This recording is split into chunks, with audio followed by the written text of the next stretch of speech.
Welcome to Chillin' 101. We hope this video helps. You open a browser and go straight to Google Images. That gives you the reverse search tools you need. Once there, click the camera icon. This is the trigger for image search. You can drag a local file into the search box or paste an image URL. Doing either sends visual data to Google so it can match patterns.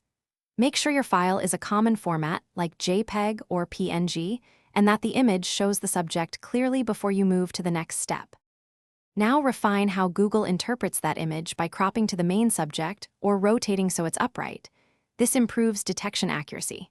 If you uploaded a file, wait for results, then add keywords to narrow to a location, date, or type. Once done, Google mixes visual matches with text matches to prioritize relevance.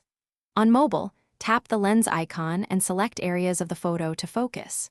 Make sure to use clear, specific keywords when results. You'll get exact matches, visually similar images, and pages that include the image. Read captions and source pages to confirm context.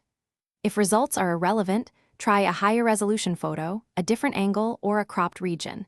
These changes shift feature extraction and often fix mismatches. If the tool fails entirely, clear your browser cache, try incognito mode, or switch browsers. That usually resolves permission or caching issues, so you can repeat the search successfully. Thanks for watching. Consider subscribing if we helped you.